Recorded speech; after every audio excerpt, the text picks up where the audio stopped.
Hey guys, welcome to Awesome Toy Box. I'm your host T-Roy, and today I got my Upper Deck Captain America. It is the Limited Glow Chase. Oh, something hit me out of nowhere. Let's say that the middle of nowhere looks like MON Comics has challenged me. Stay tuned to see what I can do. What I do.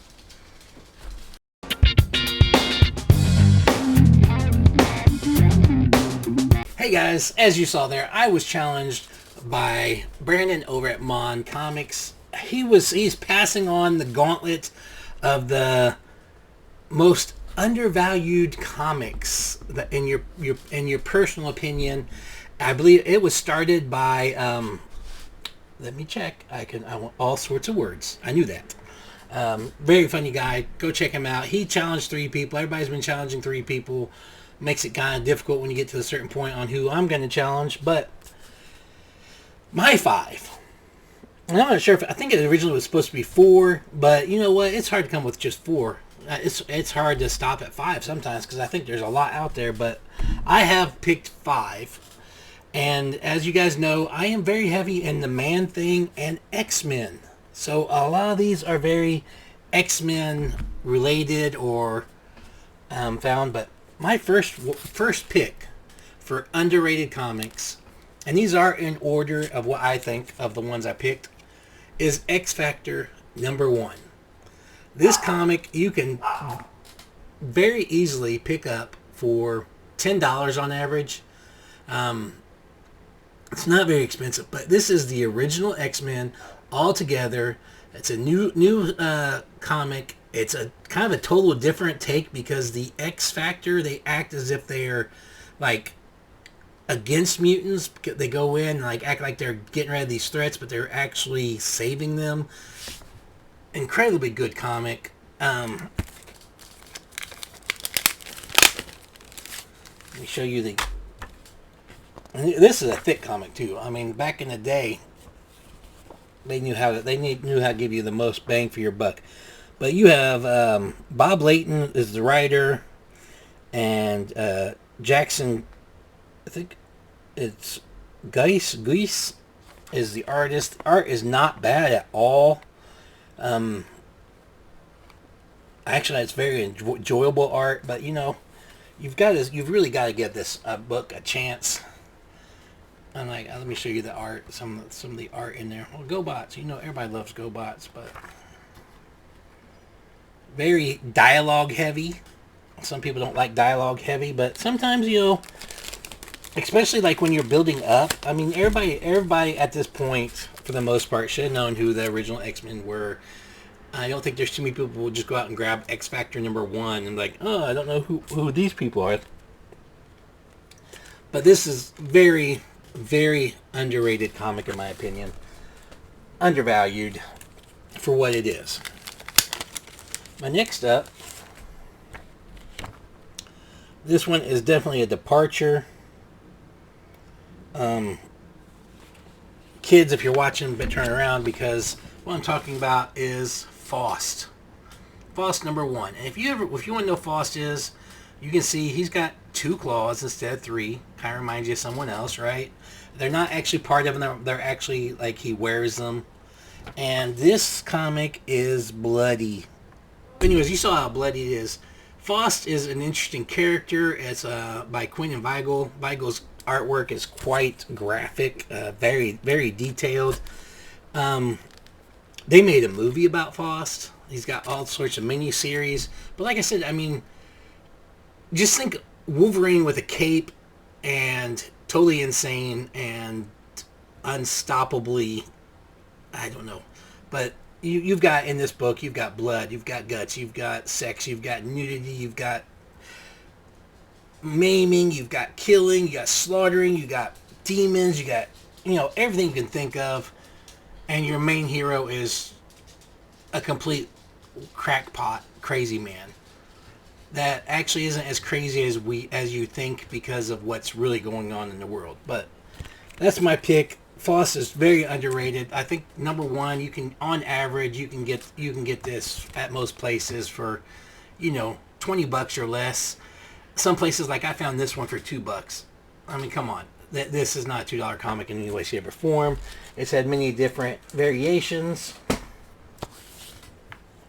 Next up, we have, and this is a big one, in my opinion, and it is a well-known comic. It is just totally underrated. We have Uncanny X-Men number 248, the first artwork of Jim Lee on the X-Men. And as you know, Jim Lee's done Wolverine before this. He's done a lot of these other people, but he becomes like the face of X-Men for a while. And there's a couple of panels in here, and I'll show you that just the reason why people fell in love with him. I mean, look at this battle scene. Colossus getting thrown around. I mean, it's just, his artwork is just so pronounced. And like I said, this launched so much stuff. I mean, he is in charge over there at DC now. I mean, he's huge. He's got so much stuff going on. And really, even though he'd been around, that book and that title launched him.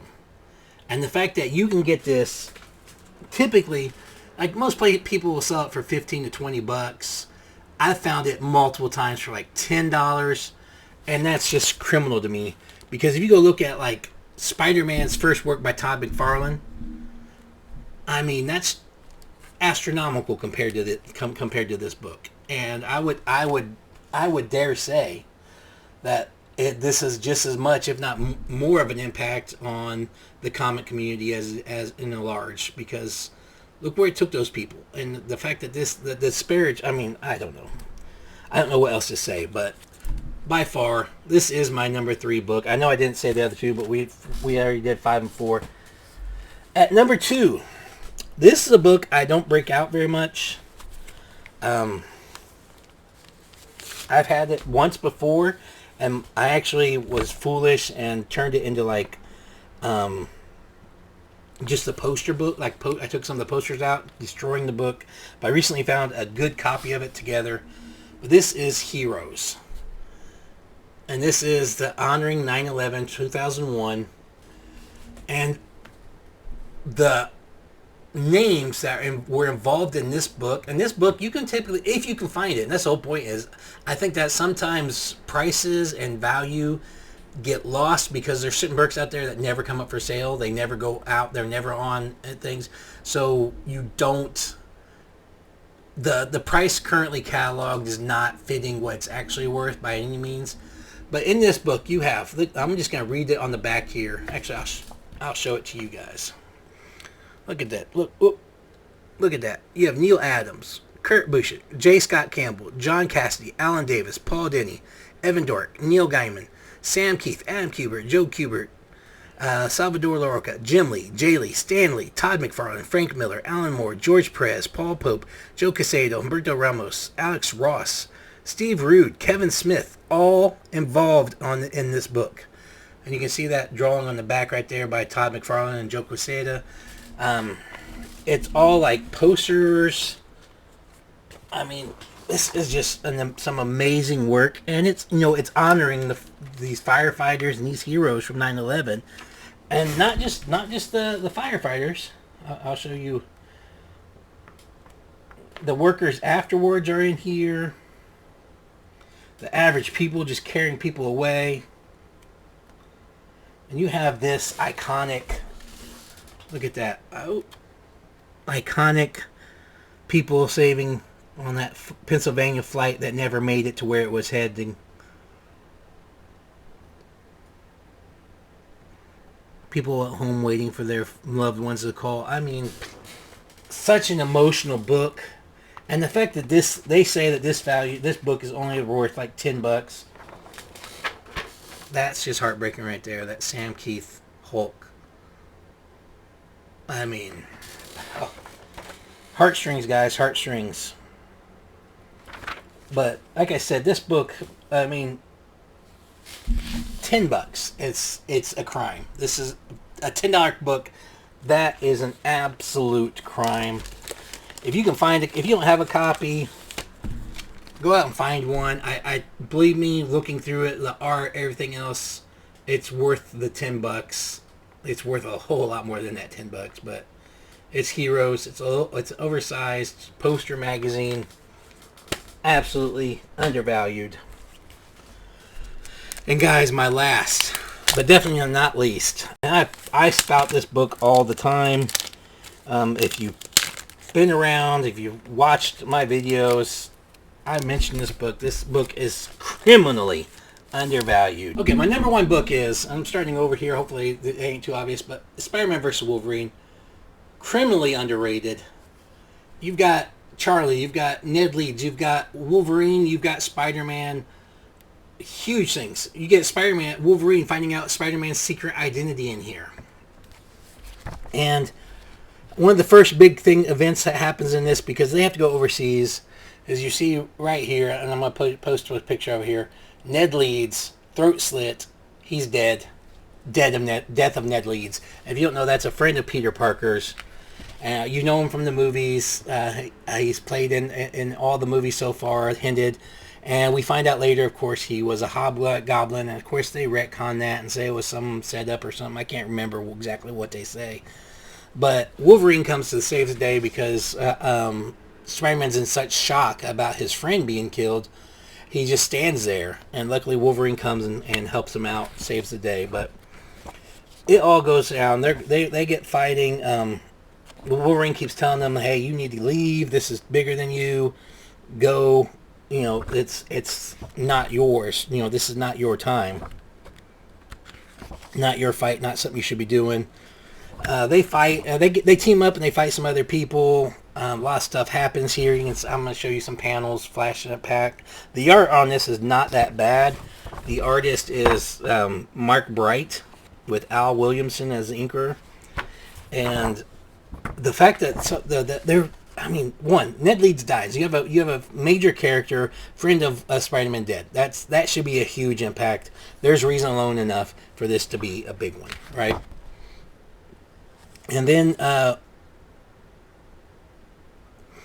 so Charlie is supposed to be, they're wanting to kill her for some reason. And like I said, she's a love interest. Her and Wolverine even, get together. She tries to get Wolverine to kill her, but he can't do it. He goes to like he's going to, and then like Spider-Man sees like the end result, like that he thinks he's still going to, and freaks out, and they start fighting. And I can show you, like, you can see some amazing fighting over here. This is the fight between Wolverine. I mean, it shows you skill versus skill, speed versus speed, agility versus agility. And this right here, this panel right here, where Spider-Man beats Wolverine's head in so badly that it cracks the tombstone behind him. I mean, that's crazy. And then, of course, it ends in a stall because Spider-Man grabs a Wolverine by the throat, and he's like, I can pop your head off. And he's got the strength, he can do it. And then Wolverine puts his claws underneath, you can see right here, and he's like, you want to, but you won't. I will, on the other hand, And this is the big one right here. As Spider-Man's walking away, he's mad, he's adrenaline filled. Wolverine sneaks up and he punches Wolverine with everything he's got because he knows Wolverine can't be hurt because of his adamantium skull.